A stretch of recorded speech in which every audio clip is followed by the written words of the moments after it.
So I was watching Raptors late last night, and I saw when he showed this, and normally I wouldn't even give a fuck about this fatty idiot, but I did find this hilarious. So he tries to have this analogy because this guy Jim something says, "Why is this guy so thin skinned?" And then he has to be Malin's butt buddy here, and then be like, "Oh well, I'm gonna invite you to this succulent Chinese meal or whatever." So we're gonna watch this, and we're gonna listen to his analogy, and then I'm gonna say what the what the real analogy is, what he's really saying here. Okay.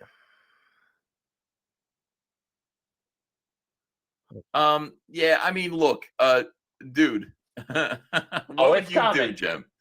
Jim, what would you do if like you invited your neighbors over for dinner, and you invited them over for dinner, and you made them a spectacular. You cooked expensive steaks for them. You had wine for them. You rolled out the red carpet. You tried to be charming and just have a nice evening with your neighbors. I believe so. And the Right. next thing you know, you see your neighbors on the street with some pieces of shit who hate you, gossiping and fucking making fun of you and shit like that. What? How would you feel, Jim? All right. So first off, we're back with the feelings, our fifis. You know, I find it hilarious how on Twitch and Kick with these gals, and even meeting them, none of them are like these guys are literally 15-year-old girls trapped in grown men's bodies. I don't see this over here with these bitches. I see none of this. All they're doing is trying to decide what color Lambo they want and all this. Whereas over here it's like, oh well, you didn't say I had nice hair for the prom, and you said you hated my nails and all this. It's like, anyways, this story about having a nice meal and all this. Here's the reality of that story. First off, he's talking about doing guilt by association because how does he even know that these people are talking shit about him with these other people? He just assumes that first off, like he did with me and Lorenzo. And then secondly, even if they talk shit, who gives a fuck? I mean, honestly, everybody talks shit about everybody. It's just how the world is. It's not. They always got to make it this over dramatic high school thing. So here's the real analogy. So let's say that I move in across the street, and to the left of me is Dean's house. To the right of me is Vicky's house. So he sees I moved in and I got nice cars and all of this, and thinks I'm a big deal. So he comes over and invites me to have this dinner. Now let's assume, for the sake of the argument, that I don't know who this guy is right now. Okay, I'm just like, oh, okay. Well, I got a nice neighbor here that's inviting me to a dinner. Okay, so the next thing I know is I go to my mailbox and Dean's mowing his lawn, and I have a conversation with him, and then I see Vicky walking her dog down the street, and I pet her dog and say hi, how are you?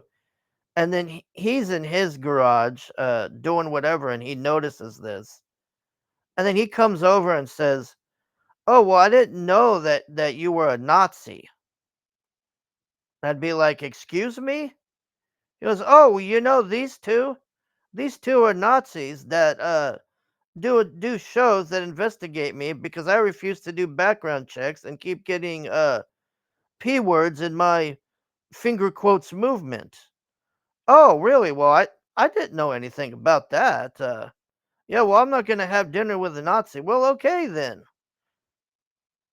That's the honest truth about this dinner scenario. The only way he would be laying out a red carpet and cooking a steak and all this bullshit what he's saying is if Todd McFarlane or Liefeld or some really Jim Lee, like some really high-end comic book artist moved in across the street there, and he wanted to butter them up to get them to, sell Cyberfrog or toys or whatever bullshit thing he has going there. That's all that is. He don't give a fuck about the neighbors. He can give a total fuck about it. I mean, he don't probably even care about his own fucking neighbors there. Anyways, I thought this analogy was quite hilarious because how I said it is exactly how that would go. And he even sugarcoats it on there, and he's like, "Oh, well, this person that I invited to have this dinner, they're over there talking to Dean and Vicky." Well, how do you know what we're talking about? How do you know I just didn't say, "Oh, hi," being a polite neighbor? You just assume that we're talking about you with your inflated ego bullshit. When in reality, I just said, "Hey, how's it going, neighbor?" And, "Oh, hey, Vicky, how's your dog?" The next thing I know, you're being called a Nazi and all this. See, he did the same thing to geeks and gamers and all that, where what was it, the Az or whatever, he got in a mess with him, and then he's like, "Oh, well, I really like Az, and how come you won't come on the show?" Well, gee, you go and call them all zeros, and then wonder why they don't take up your gracious offer. He always leaves that part out, I notice. It's always, "Oh, I'm doing this gracious offer, and the king has put the ring out with the hand, and oh, why aren't you taking it? What why are you oh no, we're supposed." It's like I said, man, in the Twitch and Kick community, and these are all women. You think they would be the catty ones and all that.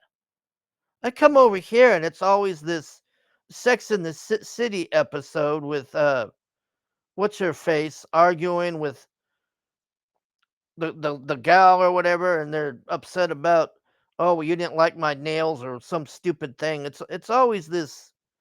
I'm telling you, man, get out while you can.